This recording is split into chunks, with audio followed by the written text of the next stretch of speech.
कलिमलहारण भव जगतारण मोह निवारक सब सुखारक जो कोई गाए भक्ति पाए ब्रह्मा ध्याए नारद गाए मेवाड़ में मीरा बोले सौराष्ट्र में नरसिंह गाए महाराष्ट्र में नामदेव बोलते ओम बड़ोदरा में तुम हम गाए ओम विश्व भर में गूंजा नाम ओम मंगल मंगल नाम ओम मधुर मधुर नाम हरि ओम।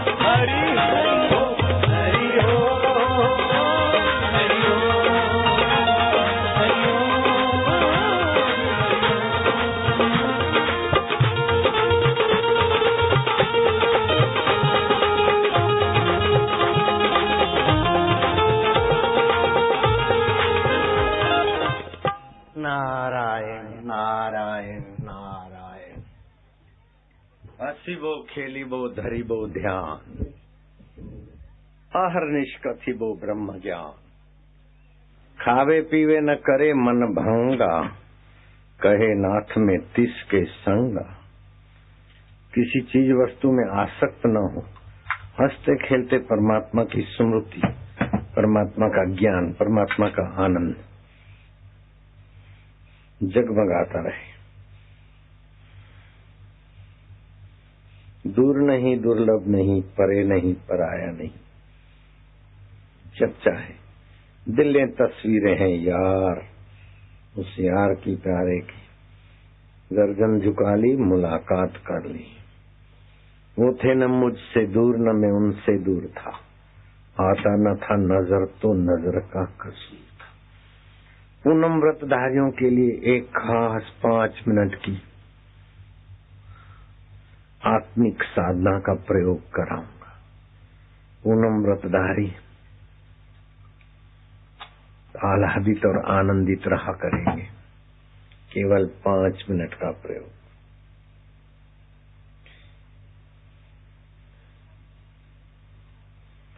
फिर रस के लिए फिल्म की जरूरत नहीं पड़ेगी।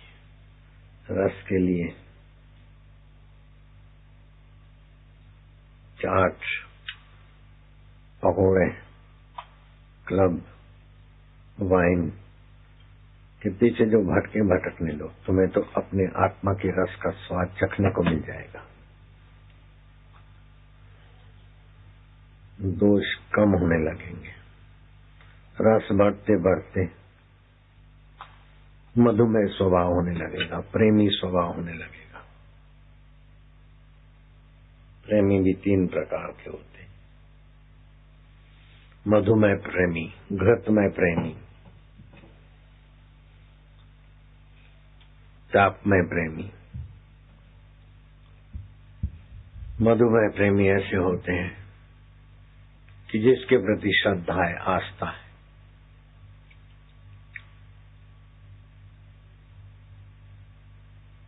उसकी शक्ति, उसका माप, उसका चमत्कार नहीं, बस वो हमारे हैं। मधुमय प्रेमी अपनत्व से अपने हृदय को मधुमय कर देता है। मधुमय प्रेमी चाहे पठित हो, चाहे अनपढ़ हो, चाहे धनवान हो, चाहे निर्धन हो, चाहे प्रसिद्ध हो, चाहे अप्रसिद्ध हो, चाहे कुप्रसिद्ध हो, लेकिन प्रेमास्पद के प्रति उसको निस्वार्थ प्रेम है, निष्कपट प्रेम है, तो उसकी और कोई साधना की विशेष मेहनत नहीं है, उसी सद्गुण से उन्नत हो जाएगा। जैसे रामकृष्ण परमहंस के बहुत सारे पठित शिष्य थे, लेकिन लाटू नाम का शिष्य ज्यादा पढ़ा लिखा भी नहीं था, ज्यादा कोई योग्यताएं विकसित नहीं थी। एक दिन रामकृष्ण को कह दिया कि ठाकुर, ये विवेकानंद और दूसरे कई विद्वान आपके शिष्य हैं, मेरे गुरु भाइयों की कतार में मैं सबसे साधनहीन, योग्यताहीन, मेरा क्या होगा? ठाकुर के प्रति उसका प्रेम भाव था। ठाकुर ने कहा, तेरा क्या होगा? ठाकुर ने मीठी नजर डाल दी, तेरा क्या होगा? मैं हूं ना, मेरा ध्यान क्या कर, मेरा चिंतन क्या कर, मेरे में हो जा, बस मैं हूं ना, मेरे लिए नाच, मेरे लिए गा, मेरे लिए हंस, मेरे लिए रो, बस। लाटू ने ऐसा ही किया तो रामकृष्ण के हृदय के साथ तादात्म्य हो गया। जिसके लिए सब कुछ करते ने, उसका चिंतन, उसका भाव, उसके गुण अपने में आने लगते। लाटू थोड़े ही समय में लाटू महाराज होकर प्रसिद्ध होने लगे। उनकी वचन सिद्धि, सदा प्रसन्न रहना, रामकृष्ण के दिव्य गुण लाटू में कुछ कुछ दिखाई देने लगे। लाटू महाराज हुए। लेकिन मधुमय प्रेम यहाँ रोक कर छोड़ नहीं देता है। मधुमय प्रेम तो और बढ़ता गया ठाकुर के प्रति। ठाकुर का चिंतन करते ही रोमांचित हो जाते, गुरु का चिंतन करते भाव शुद्ध होने लगते, समर्पण का सुरस उभरने लगता, विश्रांति पाते। विश्रांति से सामर्थ्य आता है, विश्रांति से अंदर रस आता है। तो रस और विश्रांति, विश्रांति और रस एक ही सिक्के के दो पहलू है।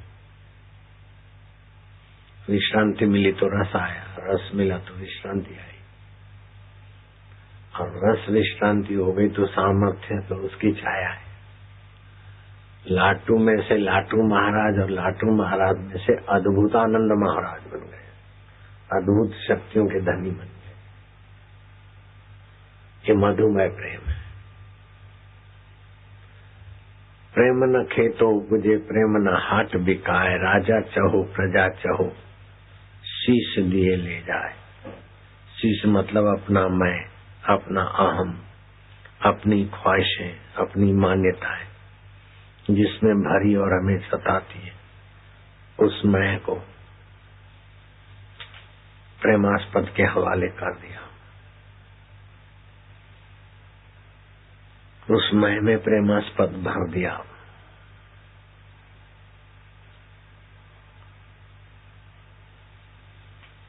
ये मधुमय प्रेम जिस किसी को नसीब नहीं होता,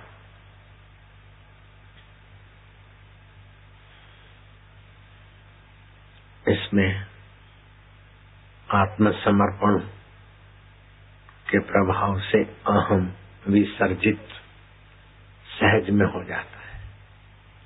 अहम में ही वासनाएं रहती है, अहम में ही कपट रहता है। सच्चा प्रेमी गुरु से कपट युक्त व्यवहार नहीं करेगा,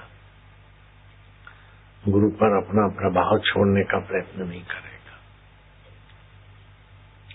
गुरु के पवित्र प्रभाव में अपने को बहने देगा।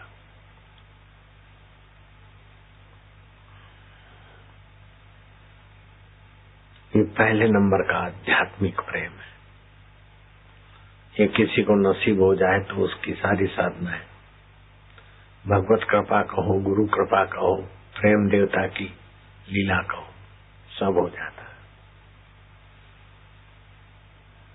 फिर उससे थोड़ा नीचे दर्जे का प्रेम होता है, घृत भाव जैसा, जैसे घी में और चीजें वस्तु मसाला मिलाकर रोचक व्यंजन बनाए जाते हैं, ऐसे प्रेम तो है। और घी कभी खींचता है और कभी जमता है, कभी पिघलता है। ऐसे ही वो प्रेमी कभी तो वापिस खूब श्रद्धा करेगा, कभी वापिस चल मेरे भैया।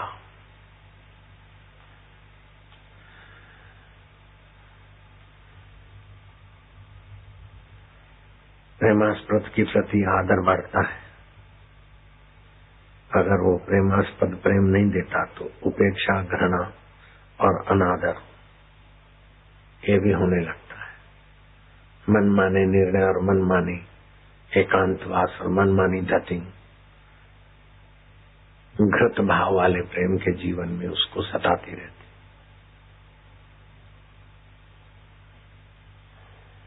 जैसे घी पिघलता है, ठहरता है, ऐसे उसका प्रेम भी बढ़ता घटता रहता है। और उसके अहम के अनुरूप हुआ तो प्रेम बढ़ेगा, और उसके अहम को विसर्जित करने को गुरु कुछ भी प्रयत्न करेंगे तो उसका प्रेम बलवा पुकारेगा, उपेक्षा कर देगा। मोरिस, गंगा माई मेरी गुरु है, फिर वहां भी नहीं टिका, भाग गया।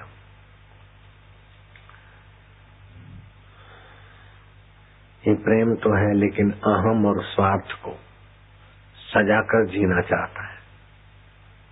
अहम और स्वार्थ को बरकरार रखकर प्रेम रस पीना चाहता है, तो विक्षेप, अनादर, अशांति के दलदल में फंसता रहता है। तीसरा प्रेम एकदम थर्ड क्लास है, चापड़ा, चापड़ा भाव का प्रेम। जैसे चपड़ा अग्नि पाकर पिघलता है, ऐसे प्रेमास्पद को देखकर अच्छा लगा। और प्रेमास्पद की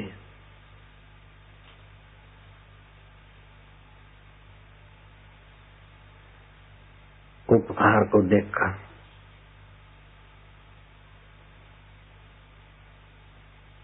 प्रेम भाव उदय होता है। प्रेमास्पद से इच्छा पूर्ति होती है। बेटा अच्छे मार्कों से पास हो गया, बापूजी आपकी बड़ी दया। मेरे को कुछ भी नहीं था, लेकिन ये मंत्र दीक्षा के बाद अपना घर हो गया। ये आपका फोटो रोज दर्शन करता हूँ, हाँ, ये हो गया, वो हो गया, और ऐसा करते रहो। अगर नहीं किया तो फिर दूसरे किसी की शरण भी वो थर्ड क्लास प्रेम जा सकता है। इस प्रेम के 3 पात्रों को भागवत में देख सकते हैं।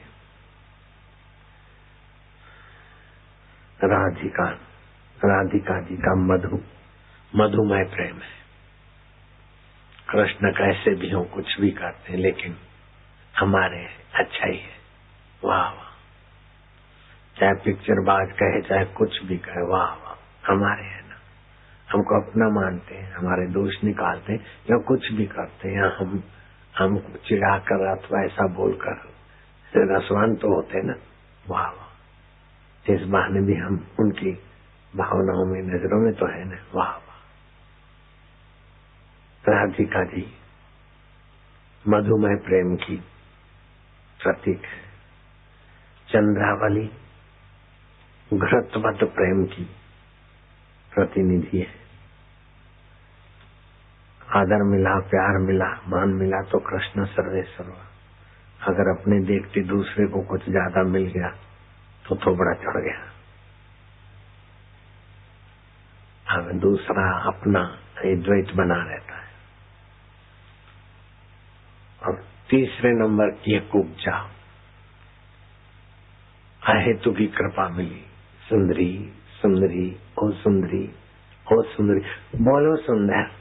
प्रेम तो उभरा, लेकिन प्रेमास्पद के तरफ से अति उदार व्यवहार हुआ तो प्रेम उभरा।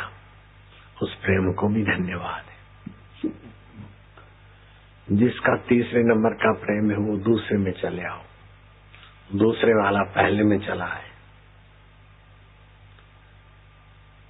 तो प्रेमा भक्ति मद भक्ति लभते पराम, उसे पराभक्ति बोलते। पराभक्ति पाने वाले को भगवान की जो निष्ठा है वैसी उसके चित्त में आने देंगे। भगवान की सुमृति से भगवत निष्ठा आएगी, सुमृति गई तो फिर भगत राज का हनुमंत विपति प्रभु सोई, जब तब भजन सुमरन न हो। भगवान की सुमृति, इष्टाकार वृत्ति, इष्ट देव का ध्यान, ये सब अच्छा तो है, लेकिन ये सुमृति करनी पड़ेगी, बनी रहे। वेदांत का जो तात्विक परम उदार नजरिया है कि भगवत स्मृति अच्छी है, लेकिन भगवान जिससे भगवान है और जीव जिससे जीव दिखता है, इन दोनों के मूल को खोजो। तो खोजत खोजत कबीरो गयो हेराई, खोजते खोजते मैं खो गया, जिसको खोजता था मैं वही हो गया।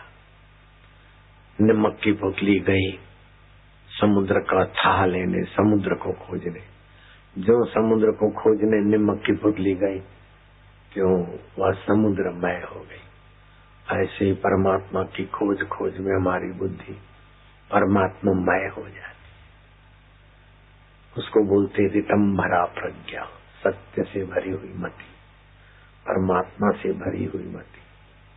जैसे लोहे की पुतली है और पारस का स्पर्श हो गया तो आकृति तो वही दिखेगी, लेकिन अब लोहे का जंग उसमें नहीं लगेगा, लोहे की तुच्छता नहीं रही पारस के स्पर्श से। ऐसे ही तत्व ज्ञान से दिखेगा मनुष्य, दिखेगा संत महाराज ये वो, लेकिन अब उसमें जीवत्व नहीं रहा, ब्रह्म हो गया। ब्राह्मी स्थिति प्राप्त कर कार्य रहे नाशेष, उसके लिए कोई करणीय काम नहीं है, उसका ईश्वरत्व जगमगाता रहेगा।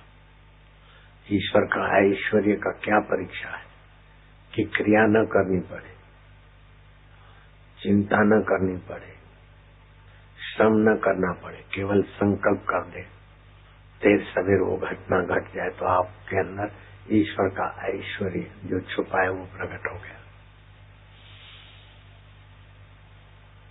सुमेरपुर आश्रम में कच्चे रास्ते जाते थे,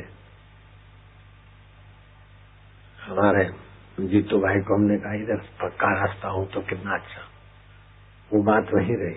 अब की बार गए तो पक्की सड़क बन गई और वो अंदर आश्रम में भी घूम गई, और उस सड़क को बनाने वाला कोई व्यक्ति को हमने कहा भी नहीं, तो ऐसा भी कुछ हो गया कि अथवा किसी के लिए कुछ भीतर से संकल्प हो जाता है, प्रकृति वो कर लेती है। दुखी आदमी आया, ऑपरेशन सफल नहीं होगा और पैसे भी नहीं है, दिखता नहीं ठीक से। मेरे गुरुजी ने कहा जाओ आंकड़े के पत्ते का दूध डाल दो। आंकड़े का पत्ता तो एसिड है, वो दूध डाल दिया, आंखें ठीक हो गई। दुकान वाले से प्रसादी ली, उसी को प्रसाद रूप में देने लगे। बोले किस खुशी का? बोले जय साईं लीलाशाह। लीलाशाह बापू ने कहा आकड़े के पत्ते का दूध डालो। तुम नहीं डालना, मेरी आंखें ठीक हो गई। दुकान वाला उतर के डालता है तो आंखें अंधी हो गई। तो संकल्प, यदि वह संकल्प चलाए, आकड़े का दूध भी आंख ठीक कर पाए। संकल्प चला तो हेलीकॉप्टर में इतना कुछ शक्ति होने के बाद भी संकल्प ने सबको सुरक्षित कर दिया। ईश्वर का ऐश्वर्य, ऐसा ऐश्वर्य का कुछ अंश गुरु के भक्तों में भी आ जाता है। रोटी बनाई तो ओम उभर आया, जो होने वाला है उसका पता चल गया। कोई कुछ बात करता है लेकिन भीतर में उसका कुछ है तो पता चल जाता। ऐसे अंतर्यामी पना, दूसरे के चित्त की दशा का पता स्फुरित होना, ये ईश्वरीय ऐश्वर्य है। तो अब साधकों के लिए खास पैकेज, कोई कठिन नहीं है, केवल 5 मिनट और तुम कर सकते हो। सुबह बैठे नींद में से उठ के सो, श्वास अंदर गया सो, बाहर आए तो हम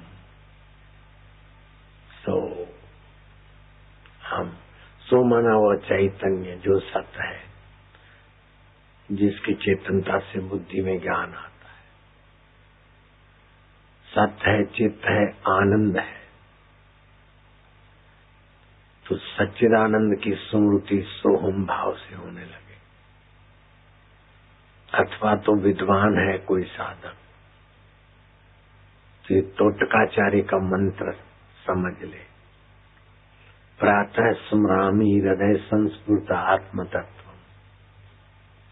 मैं प्रातः नींद में से उठाऊं तो हृदय में जो मेरा स्फूर्णा हुई जागृति की, वो आत्म देवता से हुई, परमात्मा से हुई। वो सत्य है, चित्त है, आनंद है, मैं उसमें आनंदित हो रहा हूँ। मैं सत्य हूँ, चेतन हूँ, आनंद हूँ। ओम 5-7 मिनट बस। ये सभी लोग कर सकते हैं। तो फिर सुख के लिए तुम्हें बाहर के साधनों की जरूरत नहीं पड़ेगी। सुख के लिए बाहर के व्यक्ति की गुलामी नहीं पड़ेगी, जरूरत नहीं पड़ेगी। वस्तुओं की गुलामी नहीं रहेगी। और वस्तु व्यक्ति चले जाए तो आपको डर नहीं रहेगा, और आ जाए तो आप उसमें लेपायमान नहीं रहेंगे। कितनी बड़ी भारी उपलब्धि है, खाली 5 मिनट। रात को सोते सोते भी करते सो जाए तो और अच्छा है, नहीं तो सुबह न कर पाए तो पूजा और ध्यान के समय प्राणायाम करके फिर श्वास। गुरु दीक्षा के समय तो बताते भी हैं 50 की गिनती, नहीं करते हैं। जो नियमित करते हो वो कोई होगा।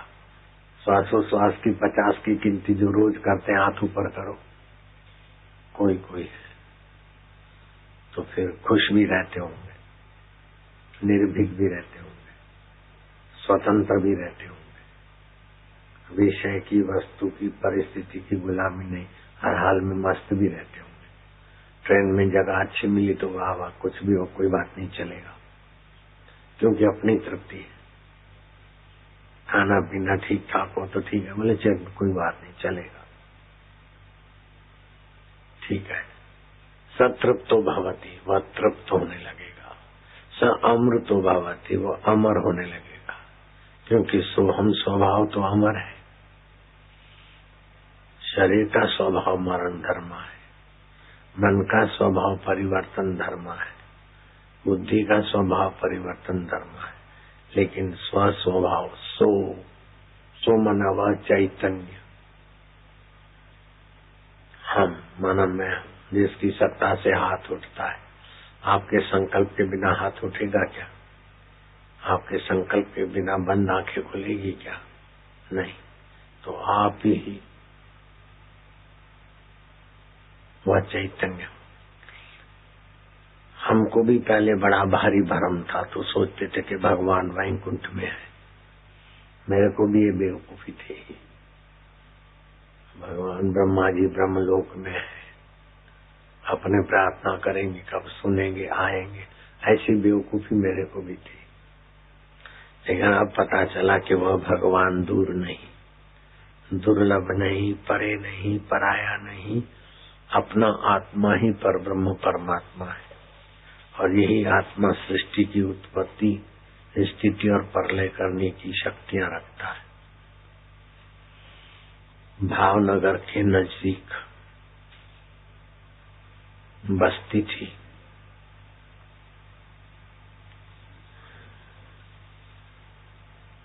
अभी वहां अपना आश्रम भी है, 20 किलोमीटर अहमदाबाद की तरफ। वहां एक संत कहीं से घूमते घामते आए, वहां उन्होंने अपना निवास, जो कुछ झोपड़ा बोपड़ा बनाया होगा, ध्यान भजन की जगह एकांत चुनी, और शिष्य जाता भिक्षा करने को। तो गांव में गए तो किसी ने भिक्षा दी नहीं, और गांव का जो नगर सेठ था वो भी साधुओं के प्रति हीन दृष्टि से भरा था। शिष्य ने देखा कि अब गुरुजी ने कहा भिक्षा ले आओ, भोजन मतलब ले आओ, मैं खाली हाथ कैसे जाऊं। पुरुषार्थी शिष्य था, जंगल की लकड़ियां काट के बेची और आटा ले लिया। उस आटे से रोटी बना के देने वाले भी कोई नहीं मिले। आखिर एक कुम्हार माई को दया आ गई, उसने बोला चलो मैं बना देती हूँ। शिष्य ने लकड़ियां किया, बेचा, आटा लाया और कुम्हारन माई को नम्रता से बेनती की और माई का हृदय पिघला, गुरु के लिए रोटियां बना दी। अब रोज का नियम हो गया, गुरु महाराज के लिए भिक्षा ले जाने के लिए शिष्य को सिर पर गठरी उठानी पड़े लकड़ियों की।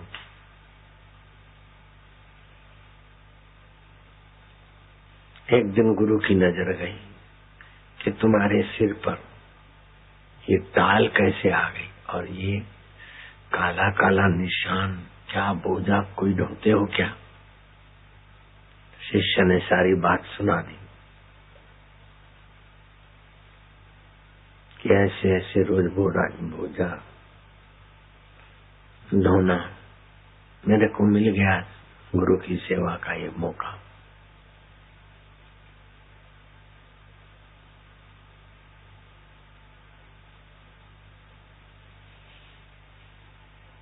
गुरु ने देखा कि तुमको कोई भिक्षा नहीं देता, चलो हम ही जाके आते। गुरु जी भी घूमे, वल्लभीपुर भावनगर के पास अपना आश्रम भी है वहां। मेरे को भी वहां ज्यादा जाने की रुचि नहीं होती और ज्यादा लोग भी नहीं आ पाते वहां के। अभी भी उस भूमि में निगुरे लोगों का प्रभाव ज्यादा है। वल्लभीपुर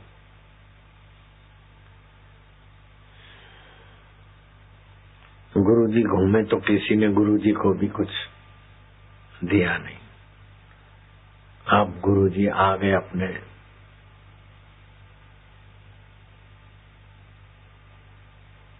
आत्मवैभव भाव में। तो कुंभारण को कहा कि तू ये वल्लभीपुर छोड़कर दूर जगह चले जा। इस गांव के लोगों में भगवान की भक्ति और साधुओं के लिए आदर नहीं, तो इनका जीना धरती पर भार है। धरती माता ने अपने में संभाले, तो मनुष्य कहलाने के लायक नहीं, पशु भी कहलाने के लायक। पशु भी एक दूसरे के प्रति सद्भाव रखते काम। गुरु जी का कोप, श्राप के रूप में उभरा। जैसे पाटन डाटन हो गया, पाटन भी कोप से डट गया, भूकंप में हो गायब हो गया। ऐसे ही वल्लभीपुर, जो अभी वल्लभीपुर के नाम से देखा जाए, पूर्व काल में भी वो वल्लभीपुर।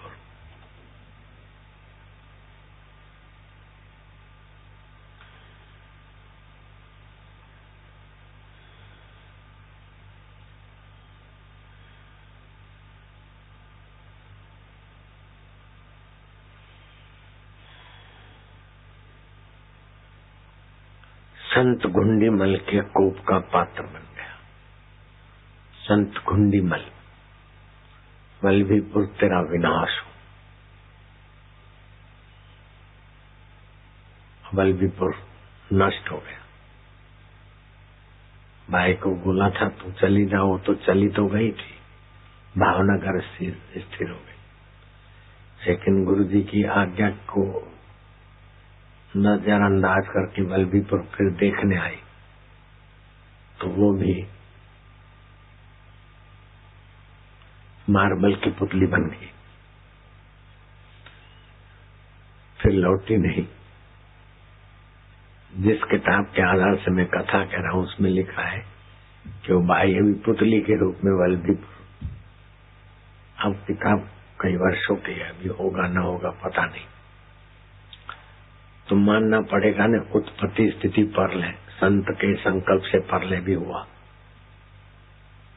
वल्लभीपुर, पाटन डाटन और भी कई जगह। तो आपका ईश्वर अथवा ब्रह्मा विष्णु महेश कहीं बैठे हैं भले मानो, लेकिन वास्तव में ब्रह्मा विष्णु महेश आपके आत्मा के ही नाम सिद्ध होते। आप उत्पत्ति करते तो ब्रह्मा, पालन करते तो विष्णु और संहार करते तो महेश। रोज हजारों जीवों की उत्पत्ति करते हो, रोज हजारों लाखों करोड़ों अरबों अरबों जीवों का पालन करते हो। धरती पे उतने मनुष्य नहीं है जितने तुम्हारे शरीर में बैक्टीरिया है। उनकी उत्पत्ति कौन भगवान करता है? तुम ही भगवान, तुम्हारा आत्मा भगवान करता है। उनका पालन कौन करता है? तुम्हारा आत्मा भगवान करता है। और उनको भी नष्ट कौन करता है? तुम्हारा आत्मा भगवान करता है। तो तुम ब्रह्मा भी हो, विष्णु भी हो, शिव भी हो, लेकिन ये शरीर न रहे फिर भी तुम रहते हो साक्षात पर ब्रह्म हो। गुरु ब्रह्मा गुरु विष्णु गुरुदेवो महेश्वरा। गुरु को ब्रह्मा विष्णु महेश्वर देखो, इसलिए कि आपको भी अपना ब्रह्मा विष्णु और महेश्वर पद प्राप्त हो जाए। जो गुरु को शरीरधारी मानेगा, गुरु को साधारण मानेगा, तो खुद असाधारण कैसे होगा? इसलिए कुछ विशेष में ही भगवान को मानो। नक्षत्रों में चंद्रमा में हूँ, शब्दों में ओमकार में हूँ, ऋषियों में कपिल मुनि में हूँ, पर्वतों में हिमालय में हूँ। तो भगवान की विभूति देखकर वहाँ भगवान मानो, फिर सर्वत्र भगवान है वो मानना जानना आसान हो जाएगा। ऐसे गुरु को ब्रह्मा विष्णु महेश स्वरूप मानो, आनंद रूप मानो, चैतन्य रूप मानो, शाश्वत सत्ता मानो, तो फिर वो आपके अंदर भी जो छुपा हुआ सत्य चित्त आनंद और शाश्वत सत्ता है, उसको आत्मसात करने में सरलता हो जाएगी। सुधार करो, सुधार करो, प्रगति करो, प्रगति करो, सुधार करो। ये नेता लोग भले भाषण ठोकते रहे, उनकी अपनी वासना होती है आगे वाली की। पब्लिक के पैसों पर ताकड़ दिन करने की नेताओं की अथवा राजवी पुरुषों की अथवा प्रशासन वालों की अपनी आदत होती है। उसको बोलते राजसी वासना, तामसी वासना, राजसी वासना। हम ये कर देंगे, हमने ये सुधार किया, अब हमको दो वोट तो ये कर देंगे, वो कर देंगे। अरे पटाने वाले, सोने की लंका रावण बनाया तभी भी प्रजा का दुख मिटाने में असमर्थ था। अपना दुख न मिटा सका। सोने की लंका थी हिरण्याकश्यप के पास। कभी न छूटे पिंड दुखों से जिससे आत्मा का ज्ञान नहीं। सत्संग के बिना, आत्म विश्रांति के बिना, ब्रह्मा विष्णु महेश तत्व में प्रवेश किए बिना दुखों का अंत नहीं होता। सत्ता पाकर तो राग बढ़ेगा, द्वेष बढ़ेगा, द्वंद्व बढ़ेंगे, चिंता बढ़ेगी, तनाव बढ़ेगा और अंत में कई सत्ताधीश मरकर बेचारे किरकिट हो गए। कई सत्ताधीश मरकर इब्राहिम लिंकन जैसे प्रेत होके भटक गए। तो इब्राहिम लिंकन ने जितने बड़े काम किए उतना तो आज का नेता क्या करेगा, फिर भी वो प्रेत होके भटक रहा है। रावण ने जितने बड़े काम किए और सुधार किए और सोने की लंका बनाई, ऐसे तुम बोंदू क्या बनाओगे? कौन सी उलझन में उलझ रहे हो और पब्लिक को उलझा रहे हो। हमको वोट मिल जाए, हम कारपोरेटर हो जाए तो ऐसा कर देंगे, हम एमएलए हो जाए तो ऐसा हो कर देंगे, हम मुख्यमंत्री हो जाए तो ऐसा कर देंगे, हम प्रधानमंत्री हो जाए तो ऐसा कर देंगे। ऐसा कह के तो कई बेचारे मर गए। दुनिया तो वही दुखी और महंगाई की चपेट से जूझ रही है। सोने की लंका बनाने वाले भी अपना और प्रजा का दुख नहीं मिटा सके, तो ये भाषणबाजी और तालीबाजी से कुर्सी तो भले पालो, लेकिन खुद भी भ्रम में हो और पब्लिक को भी भ्रमित कर रहे हो। ये बात कोई सुनाने वाला मिले तो वो बात उनको अच्छी नहीं लगेगी, उनको तो खुशामद खोर चाहिए। अब खुशामद तो अपन कर नहीं पाएंगे। नारायण हरि हरि ओम हरि। तो सत्य स्वीकार करने की उस शक्ति होनी चाहिए, सत्य के लिए प्रयास होनी चाहिए, तब शाश्वत सत्य का स्वाद प्रकट होता है। सत्यम ज्ञानम अनंतम ब्रह्म, जो सत्य स्वरूप है वो ज्ञान स्वरूप है और वो अनंत है और ब्रह्म है। सत उसे कहते जो पहले था, सृष्टि के पहले था, अभी है, बाद में रहेगा, वो तुम सत स्वरूप। चित्त जो बुद्धि में प्रकाश देता है, आपकी बुद्धि जैसा चाहे ऐसी शक्ति गीजर को लाइट करंट देती है और फ्रिज को भी देती है। फ्रिज के मशीन ठंडा पानी बनाते और गीजर का हीटर गर्म पानी बनाता।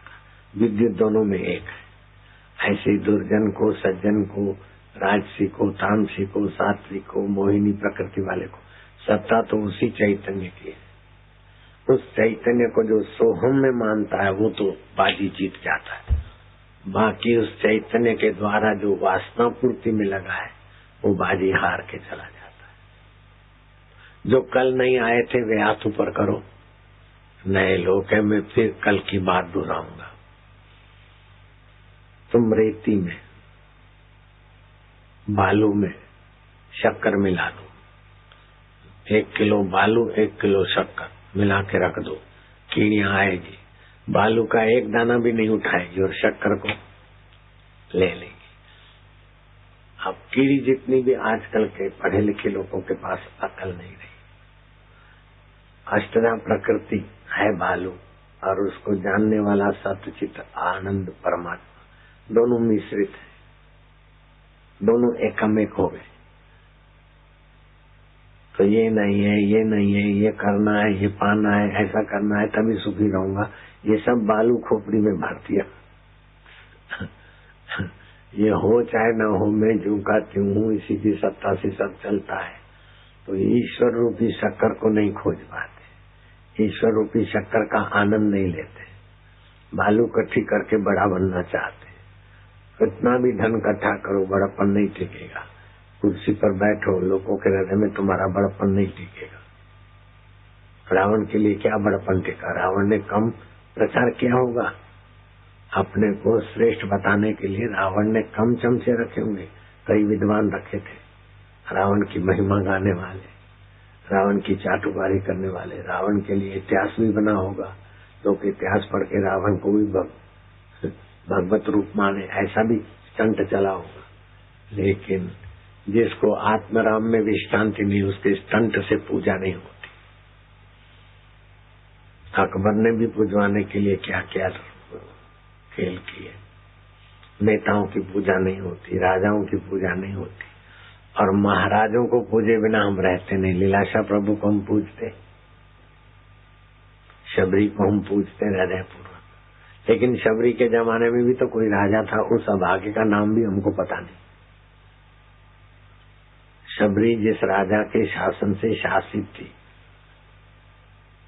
कबीर जिस राजा के राज्य में रहते थे, उसको तो हम ठीक से नहीं जानते, लेकिन कबीर जी को हमारे सिवाय करोड़ों लोग जानते मानते। तो आप सोहम स्वभाव में आ जाओ, फिर आपको प्रसिद्धि के लिए नेताओं जैसा स्टंट नहीं करना पड़ेगा, राग द्वेष की आग में पचना नहीं पड़ेगा। कपट, धोखाधड़ी,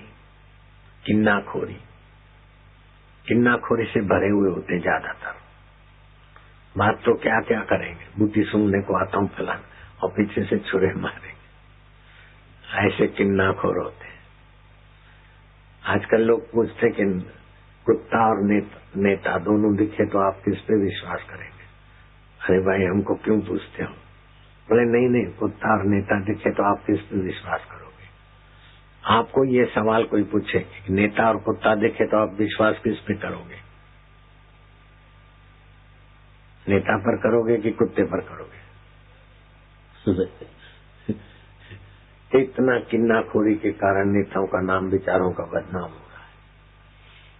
कपट, ये वो, अहम की विशेषता, हम ये कर देंगे, वो कर देंगे। अरे भाई, जहाँ से करने की सत्ता होती है उस परमात्मा से ही तुम बेवफा हो रहे हो, तो अपने से भी तुम बेवफा हो, तो समाज से तुम क्या वफादारी कर लोगे? इसलिए कहावत है कि सम्राट के साथ राज्य करना बुरा है, न जाने कब रुला दे, और संत के साथ भीख मांग कर रहना भी अच्छा है, न जाने कब मिला दे। फकीरों का शब्द लिखा है, सूफी बात का है ये शायर। फकीरों के साथ भीख मांग कर रहना भी अच्छा है, न जाने कब मिला दे। तो अब भीख मांग कर रहो चाहे मौज से रहो, लेकिन 5 मिनट का ये पैकेज ले लो। श्वासोश्वास में सोहम की आराधना करो, इससे आपकी पराधीनता मिटेगी, नीरसता मिटेगी, शक्तिहीनता मिटेगी। आधा घंटा अगर इसमें भाव में रहो तो 8 दिन तक विघ्न, बाधा और मुसीबतों से जूझने की ताकत आ जाए। अगर रोज रहते हैं तो फिर कहना ही क्या। दुर्जन की करुणा बुरी, दुष्ट आदमी तुम्हें ये कर दे, स्वार्थी आदमी, किन्नाखोर आदमी तुम्हें कितने भी भरोसे दे, ये बना देंगे, ये कर देंगे, तुम फंसो मत। दुर्जन की करुणा बुरी, भलो साईं को त्रास। मेरे साईं ने मेरे को ऐसा डांटा कि उस डांट को याद करके मेरा हृदय और भी श्रद्धा से भर जाता है। अपनापन था न, मेरे को अपना माना है। अगर मधुमेह श्रद्धा नहीं होती तो हम भी वापिस एकांत में नर्मदा किनारे, हमारे पास तो बहुत सुविधाएं थी, सक्षमता भी बहुत थी, लेकिन मधुमेह श्रद्धा ने हमारी रक्षा की। घृतमय श्रद्धा होती अथवा तीसरे नंबर की कुब्जा छाप श्रद्धा होती, चापड़ा छाप, तो फेंके जाते। हमारे गुरु के द्वार पे कई आए, कई फेंके गए। चापड़ा श्रद्धा और घृत भाव वाली श्रद्धा वाले तो थोड़ा बहुत फायदा लेके किनारे हो गए, लेकिन जिनकी श्रद्धा मधुमेह थी उनको मधुमेह परमात्मा की प्राप्ति हो जाती। बुद्ध प्रवचन करते थे, आनंद उनका शिष्य था कि बनते इतने लोग आते आपको सुनते। बुद्ध ने कहा बात मत कर, मेरे को कोई नहीं सुनता है। इतने लोग आपका सत्संग सुनते, कोई नहीं सुनता। मुंह लगा था आनंद, बोले आप देख, शाम को सत्संग होगा ना, सत्संग पूरा हो जाए तो चुपके से बाहर निकलना और पूछना क्या बात अच्छी लगी एक एक व्यक्ति से, तो फिर तुझे पता चलेगा कि बुद्ध को सुनते हैं कि अपनी मान्यता को सुनते। आनंद निकला, बोले एक वैश्या आती थी, बोले तुम्हें क्या अच्छा लगा बनते के सत्संग? बोले आज तो कमाल कर दिया उन्होंने। बोले अपना अपना कर्तव्य पालो। मैं किसी यार को, मेरे ग्राहक को टाइम दे आई थी और सोचा कि देर तो नहीं हो जाएगी, इतने में बुद्ध बोल पड़े अपना अपना कर्तव्य पालो। अपने कर्तव्य पालने में ही जीवन की सार्थकता है। तो मैं जिस बड़े ग्राहक को वायदा दे आई थी, बुद्ध अंतर्यामी है, वास्तव में भगवान है, वैसा चलती बनी। दूसरे किसी को आगे जाके पूछा तुमको आज क्या मिला? अरे बुद्ध ने कहा था अपना कर्तव्य पालो, और हमने डाका डालने का सोचा था और संध्या हो रही थी, अपने साथियों को वायदा किया था हम डाका डालने जाएं, बुद्ध ने सम्मति दे दी। ऐसे अपना अपना कर्तव्य के शब्द का अर्थ सबने अपना अपना किया। जैसे यहाँ भी सत्संग करेंगे न, जहाज में या और जगह मिलते, अरे बापू हमने तो आपको सुना, बहुत बढ़िया सत्संग होता, हम रोज सुनते। लेकिन क्या अच्छी बात लगी, तो कोई कुछ बताएगा, कोई कुछ बताएगा, कोई कुछ बताएगा। उससे पता चल जाता है कि सामने वाले की क्या स्थिति, क्या मानसिकता है। तुम बड़े अच्छे लगते हो, तुम बड़े गोरे लगते हो, तुम बड़े प्यारे लगते हो, हुमा में गीबा के लाल, तुम मत कर इतना श्रृंगार, नजर तुम्हें लग जाएगी। तो बाह्य दृष्टि वाले भाव है, भगत है, लेकिन नजर क्या लगेगी, आ जाए तो उसी को मैं चिपक जाऊंगा, भाग जाएगी तो मुझे क्या नजर लगेगी। अरे 22 साल के थे, स्मार्ट थे, दूल्हा बने तभी नजर नहीं लगी, तो अभी तो वही लंबी चौड़ी दाढ़ी, सफेद बाल, अब क्या नजर लगेगी। लेकिन नजर तो लग जाएगी, ये हो जाएगा।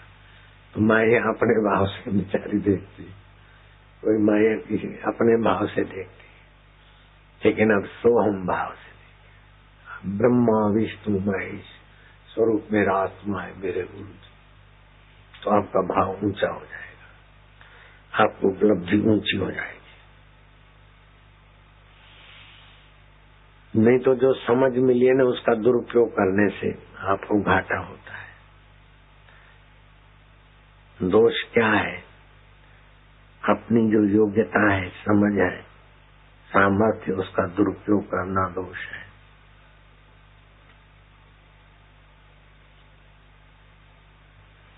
दूसरों में दोष देखना भी दोष है। कर्तव्य पालन में लापरवाह होना भी दोष है।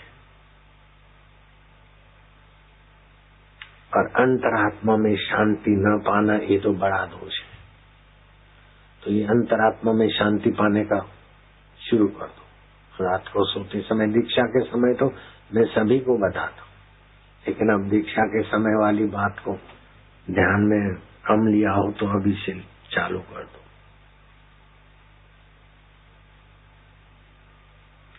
जिसको अपना मानते हो और उसको प्रेम नहीं करते हो, मधुमेह प्रेम नहीं करते हो, तो आप घाटे में रहते हो, दोष है।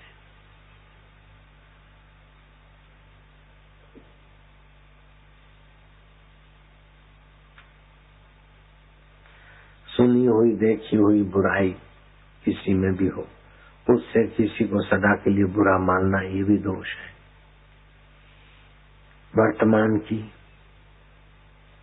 नीरसता नहीं मिटाना, नीरस जीवन है और सिगरेट से नीरसता मिटाते, गपशप से और टेलीविजन से नीरसता मिटाते, ये भी आप अपना दोष बढ़ा रहे।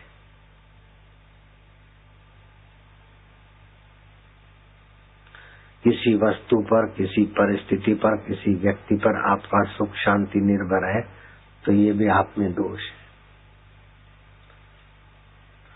आपका पूर्ण जीवन कब हुआ कि कोई वस्तु व्यक्ति के बिना भी तुम आनंदित रह सको, प्रसन्न रह सको, निर्भीक रह सको। कोई रूठे चाहे कोई वाहवाही करे, आप अपने आप में ज्यों के त्यों रहो। उस शुभम की साधना में गुरु तत्व में सामर्थ्य है। ये बहुत ऊंची अवस्था है। निर्दोष ही समम ब्रह्म।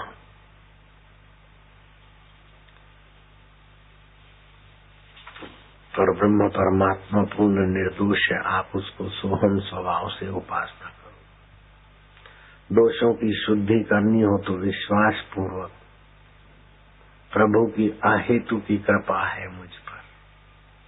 हम नहीं जानते थे तभी भी प्रभु हम पर बरसते थे। माँ के शरीर में दूध बनाया, कठिनाइयां देकर हमें अनासक्त करते और अनुकूलता देकर हमें दूसरे के काम आने की योग्यता बख्शते। वाह प्रभु वाह, दोषों को मिटाने की उत्तम तरकीब है। आध्यात्मिक दृष्टि से विवेक पूर्वक आचार जो भी इच्छाएं हैं, इच्छा पूर्ति के गुलाम मत बनो। इच्छा पूर्ति हुई तो उसका सदुपयोग करो, इच्छा पूर्ति नहीं हुई तो उत्सव मनाओ कि इच्छा रहित होने में हमारी गति कराने के लिए भगवान ने दया की। इच्छा पूर्ति में जो आनंद मानता है, इच्छा की आपूर्ति में दुख मानता है, वो तो जोधपुर की बालू है, ठंडी में ठंडा, गर्मी में गर्म। इच्छा पूर्ति हो तो ठीक है, लेकिन आपूर्ति हो तो उत्सव मनाओ। इच्छा हमारी इच्छा के विपरीत हुआ, भगवान हमें सम रहने के लिए हमारी इच्छा को पूर्ण नहीं करते। वाह प्रभु वाह। तो जब इच्छा आपूर्ति की पीड़ा में वाह प्रभु वाह होगा तो आपकी विजय हुई कि नहीं हुई? इच्छा पूर्ति नहीं हुई तो पीड़ा होती है, उस समय प्रभु को धन्यवाद दो तो पीड़ा को हटाने में आप सफल हुए कि नहीं हुए? कैसी युक्तियां हैं। अध्यात्म दृष्टि से विवेक पूर्वक आप इच्छाओं को हटा दो, अचाह हो जाओ। अचाह होते ही आप ब्रह्म पद में विश्रांति पाओगे। वर्तमान के विधि पूर्वक कार्य करो, किसी भी काम को छोटा मत मानो। जो वर्तमान में मिला है काम, उसको सर्वोपरि महत्व दो। वर्तमान में जिससे मिलती हो वो सर्वोपरि है। वर्तमान समय सर्वोपरि है, वर्तमान व्यक्ति सर्वोपरि है, वर्तमान कार्य सर्वोपरि है। आपके दोष मिटेंगे और आप आत्मनिर्भर हो जाओगे।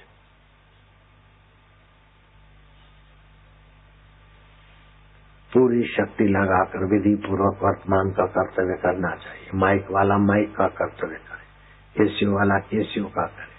बार बार कोई रोके टोके तो सिगरेट बाजों को रोकना पड़ता है, टोकना। तत्पर साधकों को रोकना टोकना क्या। तो इस प्रकार अशुद्धि मिटते ही शुद्धि हो जाएगी। शुद्धि होते क्या होगा?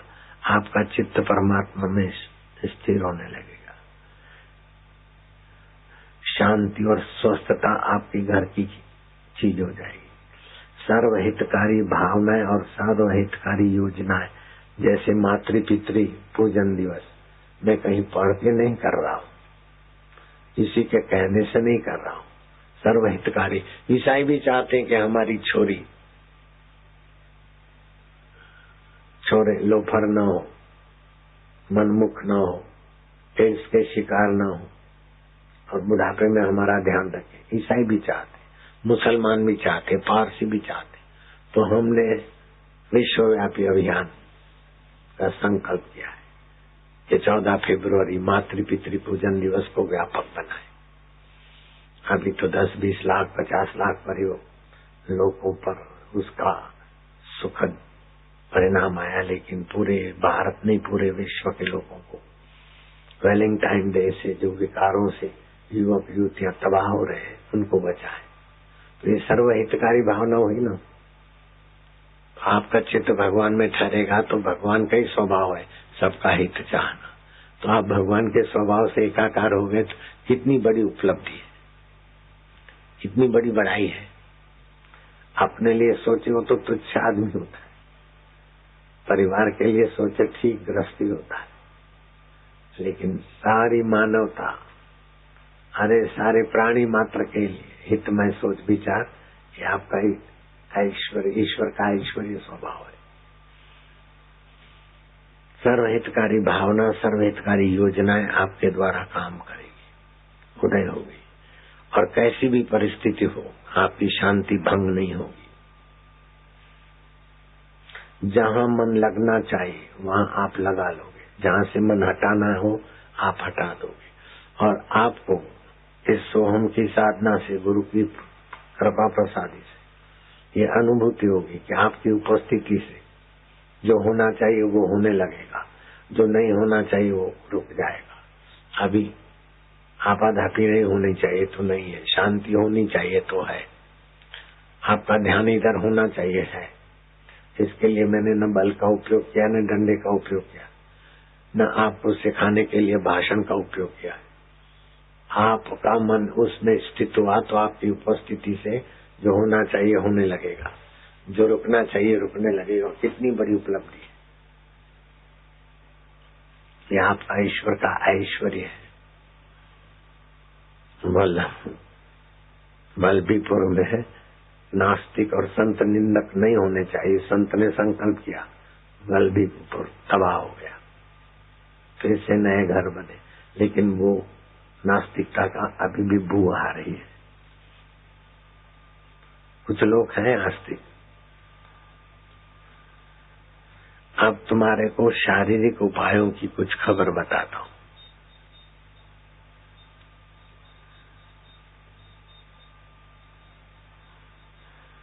आध्यात्मिकता का फल ये कि प्रत्येक अवस्था में, प्रत्येक दशा में आपकी आत्म शांति, निर्भयता और प्रसन्नता भीतर बनी रहेगी। बाहर आप रोते हुए नजर भी आएंगे, तभी भी अंदर से प्रसन्नता। सीते सीते, हाय सीते, कहाँ हो सीते, प्रिय सीते, भाई लक्ष्मण, मैं अयोध्या में क्या मुंह ले जाऊंगा। राम जी रुदन करते हुए दिखते हैं, जैसे अभिनय करने वाला रोते हुए भी अंदर शांत होता है, प्रसन्न होता है। दरिद्रता की पुकार करते हुए दर्शकों को आंसू पहुंचने को मजबूर कर दे, लेकिन स्वयं इतना दुखी नहीं होगा। आंसू बहते हैं, भिखमंगे का पाठ अदा करने वाला है। अभिनय करने वाले को आंसू तो बहते हैं, लेकिन दर्शकों के आंसू और उसके आंसुओं में फर्क है। ऐसे आप जीवन मुक्त हो जाएंगे। छिद्योपि न छिद्यते, आप छिन्न होते हुए दिखेंगे, लेकिन आपके अंतरात्मा में छिन्नता नहीं होगी। रुष्टोपि न रुष्यते, अष्टावक्र जी कहते हैं, रुष्ट होते हुए दिखेंगे लेकिन आप रुष्ट नहीं होंगे। ऐसी ऊंची अवस्था आपके आत्म स्वभाव की जागृत हो जाएगी।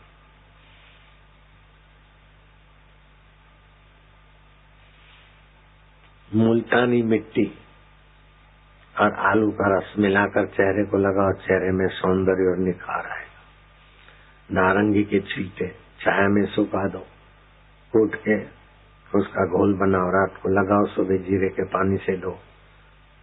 ब्यूटी पार्लर में जाने की जरूरत ही नहीं, ऐसे ही ब्यूटीफुल हो जाओगे।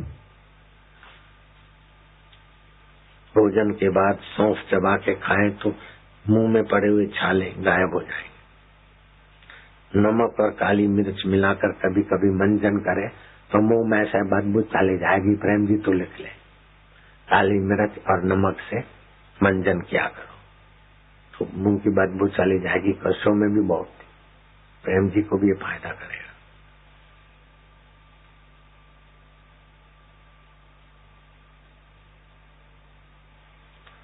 जिनके पैर सुकड़ जाते हैं, हिड़ जाते हैं, वो पानी में नमक मिलाकर गुनगुने पानी में पैर डाल के रहे तो पैरों की तकलीफ में फायदा होगा। जिनको सदा खांसी जुकाम रहता है, वे लोग खाली पेट सुबह थोड़ा पानी पिए, सदा के लिए खांसी जुकाम नाक बहना ये सब ठीक हो जाएगा। कुछ दिन तक गुनगुना पानी पिए खाली पेट बस। जिनको जोड़ों का दर्द है, शूलनाशक से भी फायदा होता है। दूसरा उपाय है लहसुन का रस और कपूर। कपूर की आरती किया था ना एकादशी को, कपूर और लहसुन का रस मिलाकर जोड़ों को मालिश करें तो जोड़ों के दर्द में आराम मिलता है।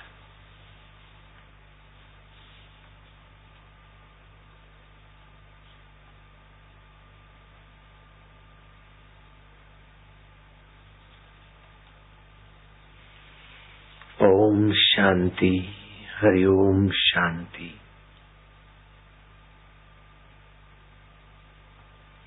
अपने मन को समझाओ, अभी सोहम की साधना करके तुम्हें आत्मवान हो जाना है। तन का अभिमान तुम्हें मिटाना है। भेद भिन्नता ममता तज कर समता को अपनाना है। मनवा समता को अपनाना है। समता में ही नित्य शांति है, नहीं विषमता लाना है। आते कठिन विघ्न कितने हों, उनसे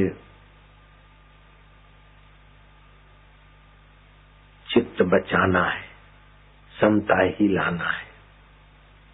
देख देख कर पग धरना है, कठिन ठोकर खाना है।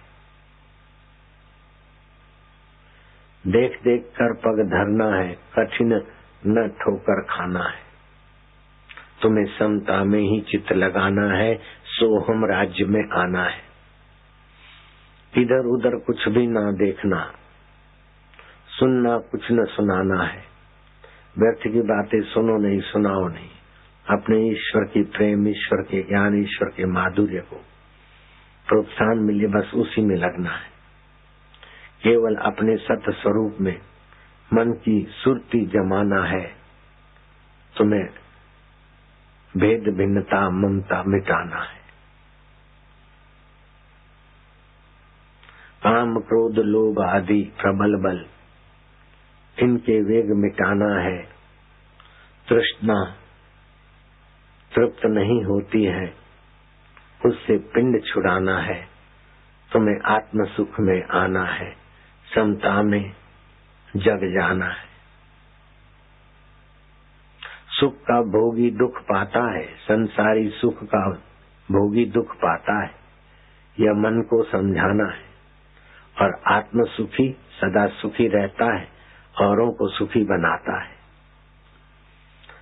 अपना नहीं जगत में कुछ भी, शरीर भी अपना नहीं रहता तो अपना नहीं जगत में कुछ भी, भ्रम से ही सुख माना है। ठहरो पथिक सत्य चेतन में, सत्य साक्षी में, चेतन में ठहरो। असत से प्रीति हटाना है। ऋग्वेद कहता है कि जिस पिता के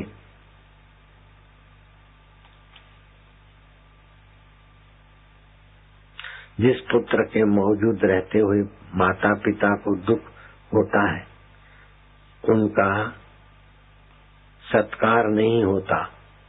वह भाग्यहीन पुत्र निरंतर पीड़ित हुआ करता है, विफल हुआ करता है।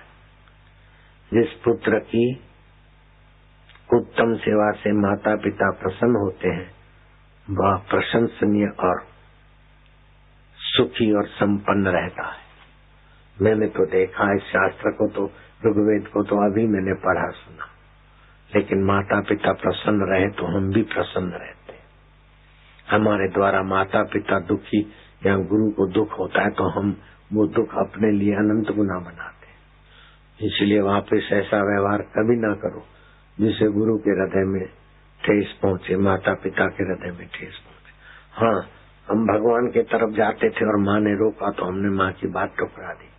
ये ठेस पहुंचाना नहीं है, ये तो ईश्वर के तरफ दृढ़ता से जाना है। पिता न सस्यात्, भागवत में आता है, भगवान ऋषभ देव बोलते हैं अपने बेटों को, पुत्रों वो बाप नहीं जो अपने बेटों को आत्म परमात्मा के तरफ नहीं ले जाता।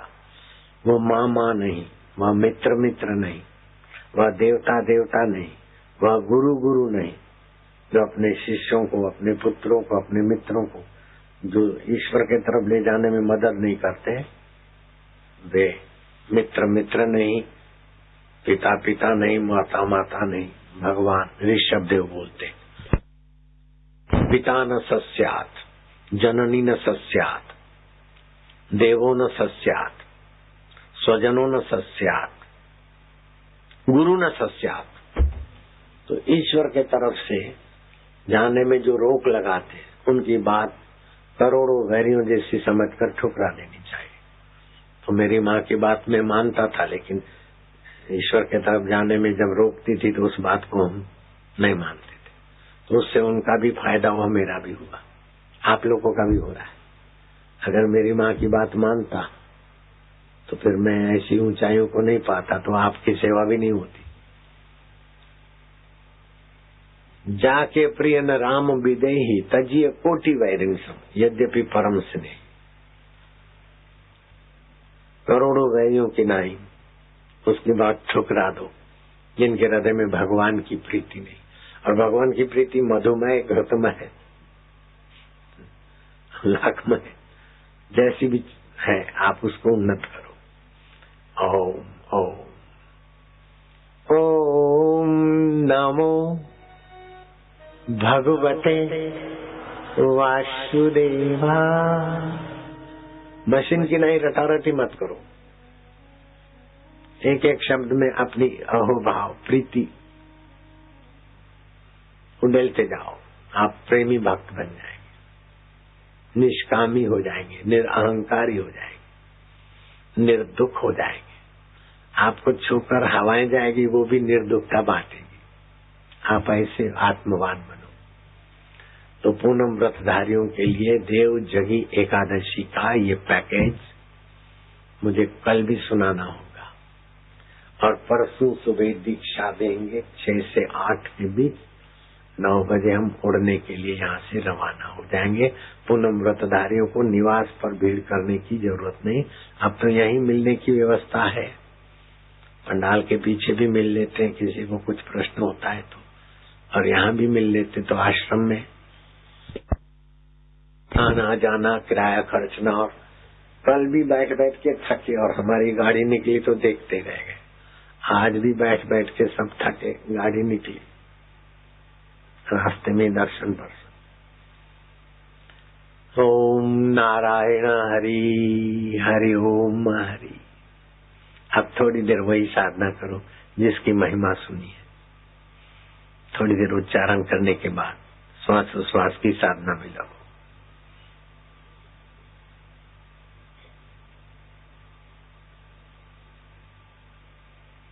सुमरण ऐसा कीजिए खरे निशाने चोट, मन ईश्वर में लीन हो हले न जीवा होठ। जीवा तालू में लगा दो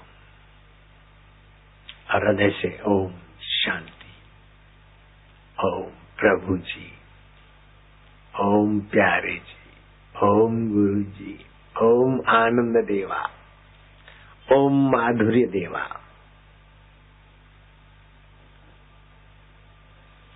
ये आत्मविद्या के समान कोई दिव्य चक्षु नहीं, और ध्यान के समान कोई तप नहीं, तृष्णा के समान कोई व्याधि नहीं, और त्याग के बिना त्याग की बराबरी का कोई सुख नहीं। नास्ति विद्या समम चक्षु, नास्ति ध्यानम समम तपः, तृष्णया परो व्याधि, नास्ति त्याग समम सुखम। जो बीत गया उन बातों को भूल जाओ, त्याग, ये चाहिए वो चाहिए, वासना का त्याग, ख्वाहिशों का त्याग, परम सुखी। आत्मविद्या के समान कोई चक्षु नहीं, ध्यान के समान कोई तप नहीं, तृष्णा के समान कोई व्याधि नहीं, और त्याग के समान कोई सुख नहीं। अभी देखो घर बार सुविधाएं त्याग कर बैठे तो सुखी हो कि नहीं हो? घर की सुविधाओं में इतना सुख नहीं जितना सुविधाओं का त्याग करके भी शांति में सुख मिलता है।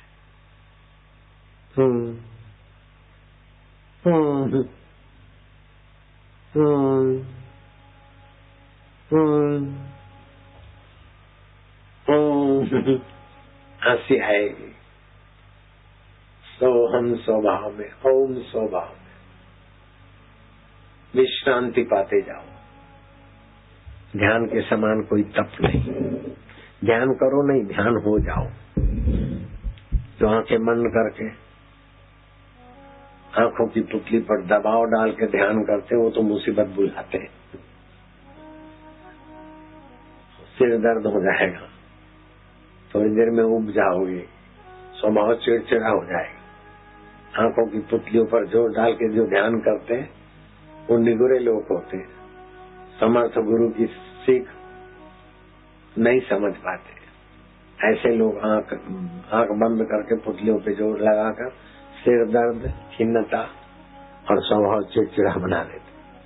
नहीं, स्वाभाविक श्वास चल रहा है, अपन कभी भी नहीं बोलते आंख बंद करो, पुतलियों पर जोर लगाओ, नहीं। श्वासोश्वास को देना, प्रीतिपूर्वक बैठो, सहज में बैठो, तन करना बैठो, अति ढीले मत बैठो। भूख लगे तो खा लो, स्नान के समय स्नान कर लो, सैर करने के समय सैर कर लो। मैं तो सतत में तो बैठा रहूं, मैं सतत ऐसा करूं, ये आग्रह छोड़ दो। मेरा पति कहना नहीं मानता, आपके सत्संग में नहीं आता, नहीं आए तो नहीं आए, तू मौज में रह। मेरी पत्नी आपके पास नहीं आती, नहीं आए तो तू मौज में रह, तू तो आता है बस। झंझट छोड़, गुरु के सामने है और पत्नी नहीं आती उसका दुख मना रहा है, पति नहीं आता उसका दुख मना रहा है, बेटा नहीं मानता उसका दुख मना रहा है। अरे गुरु ब्रह्म स्वरूप है, अभी ब्रह्मानंद में रहना यार, वो अपने आप सुधरे न सुधरे, समय उनको सुधार देगा। जिनकी पत्नी आती थी पति उनको रोकते थे, फिर उनके पति ऐसे आने लगे कि पत्नी भी ताजुब करे। कईयों के पति मानते तो पत्नी नहीं मानती, कईयों की पत्नी मानती तो पति नहीं मानते, दोनों मानते तो परिवार नहीं मानता, परिवार मानता है तो पड़ोस नहीं मानता, पड़ोस मानता है तो गांव नहीं मानता। ये तो होता रहेगा, ये माने ये करे ठाकुर ऐसे। जिससे दुख और खटपट मन में पैदा हो उसको उखाड़ के फेंक दे। ओम आनंद। वाह वाह, पति नहीं मानते तो अच्छा है, नहीं तो ममता होती, पत्नी नहीं मानती तो वाह भला हुआ, अच्छा हुआ। जिससे दुख होता है उसके विपरीत विचार करके अपने आत्म मस्ती जगाओ।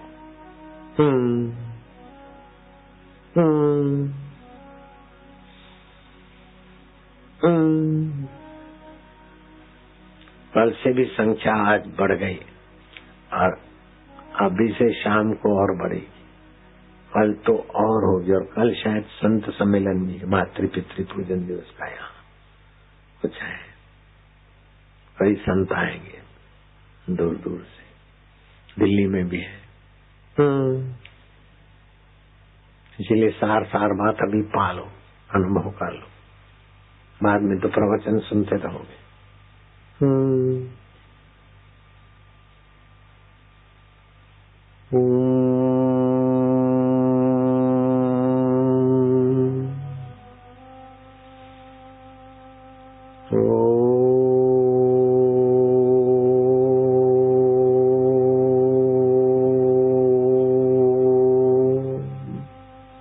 शांति, आनंद, माधुर्य।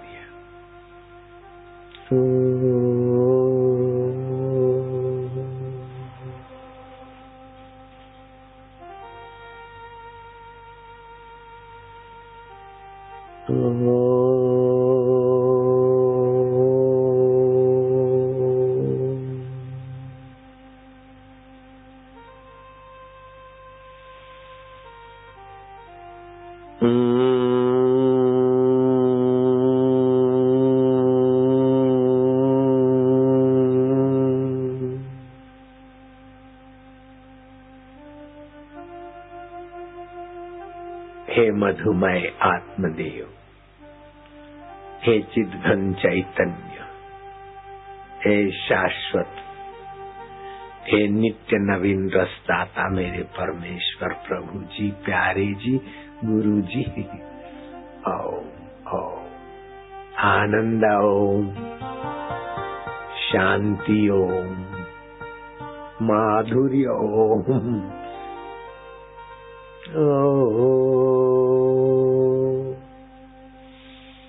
ज्ञान के चक्षु मिल गए, आप ध्यान के तपस्या में आनंदित होना है। नास्ति विद्या समम चक्षु, आत्मविद्या के समान कोई चक्षु नहीं। नास्ति ध्यान समम तप, ध्यान के समान कोई तप नहीं। तृष्णया परो व्याधि, नास्ति त्याग समम सुखम, त्याग के समान सुख नहीं, तृष्णा इच्छा वासना के बराबर कोई व्याधि नहीं, ध्यान के समान कोई तप नहीं, और आत्मविद्या के समान कोई चक्षु नहीं। हे मेरे आत्मदेव, गुरुदेव, प्रभुदेव,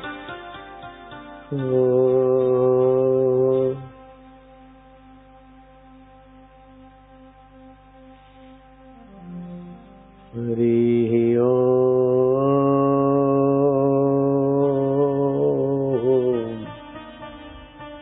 हरि ओम।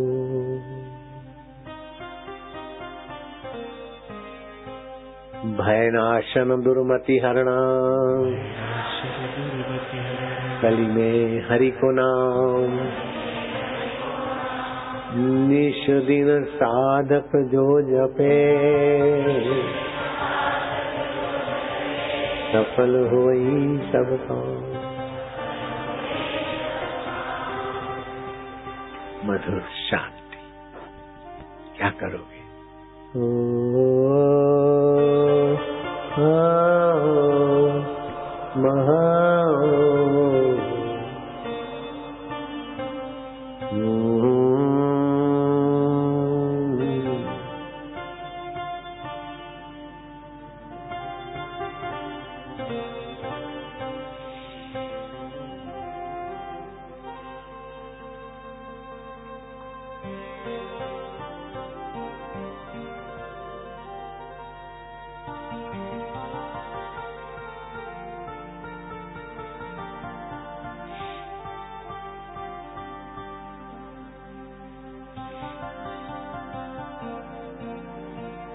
लंबा श्वास लो, गहरा श्वास में ओम भरो, श्वास में ओम स्वरूप ईश्वर की स्मृति करो। मैं प्रभु का हूँ, प्रभु मेरे हैं, प्रभु सतरूप है, चेतन रूप है, आनंद रूप है, और मेरे आत्मा है।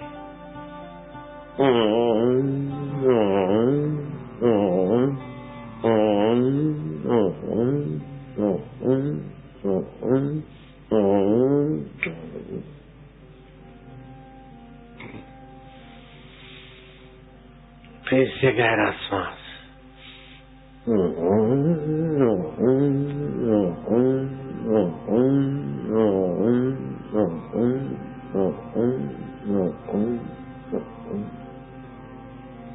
दो बार हर रोज करना है। इससे विशुद्धाख्या केंद्र सक्रिय होगा। हाइपोथायरॉइड, हाइपरथायरॉइड जल्दी होगी नहीं, है तो आगे बढ़ेगी नहीं। कंठ मधुर होगा और सुख दुख में समता का साम्राज्य प्राप्त करने में इसका बड़ा साधना का सहयोग है। प्रसन्न रहने में भी ये प्रयोग मदद करता है, ध्यान भजन में भी मदद करता है। 2 बार ऐसा करना है। फिर भगवान मेरे, मैं भगवान का हूँ। भगवान आनंद स्वरूप है और अंतर्यामी है। ओमकार उनका स्वाभाविक मंत्र है।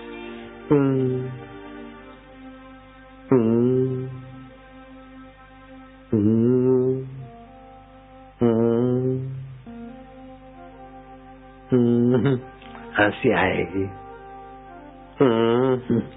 प्रसन्नता उभरेगी।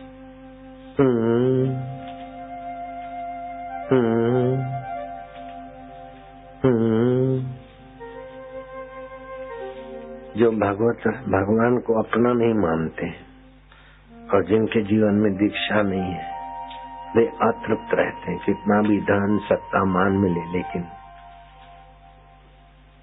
मनचाही चीजें कितनी भी मिले, अतृप्त रहेंगे। मंदोदरी थी और लंका की सुंदरियां थी, फिर भी अतृप्त रावण सीता जी के तरफ मार खाने को आ गया। अतृप्ति। अपने उद्देश्य में देर सवेर वे असफल हो जाते और पाप का संग्रह करते हैं।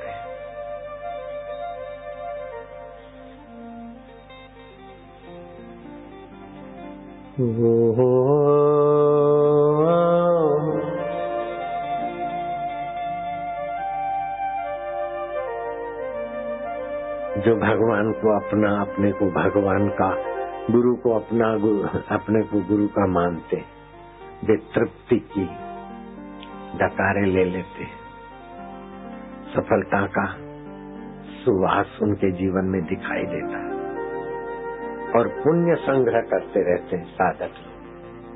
निगुरे पाप संग्रह करके मरते, किरकिट होते हैं, क्या क्या बनते, और सगरे पुण्य संग्रह करके अपनी 7-7 पीढ़ियां तार लेते हैं। ऐसे सगरों के लिए श्री शिव जी बोलते पार्वती को, पार्वती उनकी माता धन्य है, उनके पिता धन्य है, उनका कुल गोत्र धन्य है, जिनके हृदय में गुरु भक्ति गुरु ज्ञान है। मैं आप के माता पिताओं और 7 पीढ़ियों को भगवान शिव जी के धन्यवाद में मेरा धन्यवाद, मेरे गुरुदेव का और सत्पुरुषों का धन्यवाद मिलाकर आप सभी को धन्यवाद दूंगा। आप बोलना, धन्या माता पिता धन्यो, गोत्रम धन्यम कुलोद्भव, धन्या च वसुधा देवी, यत्र स्यात् गुरु भक्ततः। जहाँ गुरु भक्त है, गुरु भक्त की माता धन्य है, पिता धन्य है, उनका कुल गोत्र धन्य है। उनके कुल में जन्म लेने वाले पार्वती जो बच्चे आएंगे उनको भी मैं पहले से धन्यवाद देता हूँ। प्रेम के बिना कोई रह नहीं सकता, लेकिन सीमित प्रेम मोह हो जाता है।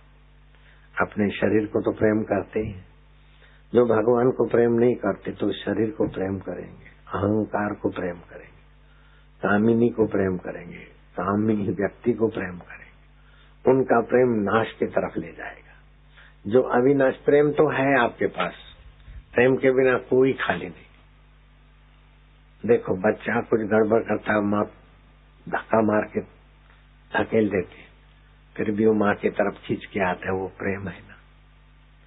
और माँ भी बच्चे को देखकर फंस जाती, वो प्रेम है ना। प्रेम से तो उत्पत्ति है। प्रेम अगर भगवान की तरफ मोड़ते हो तो आप भगवत प्रेम से संपन्न हो जाते।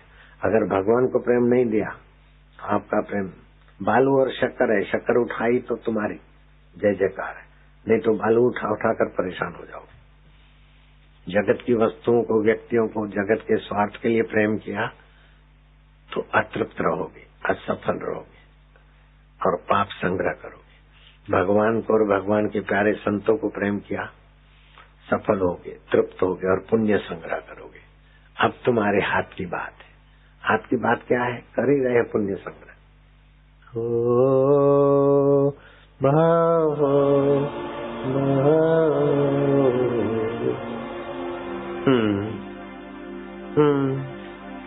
जो कल नहीं आए थे, परसों नहीं आए थे, उनको बैठे बैठे दिव्य प्रेरणा पुस्तक मिले।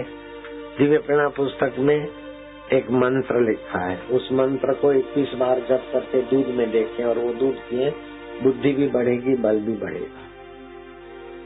खजूर के 3 दाने 5 दाने भिगा दे, दूध और खजूर मिलाकर खाएं, उससे बल, वीर्य, ओज, तेज, कांति बढ़ेगी और पेशाब की और शौच की तकलीफें दूर होगी।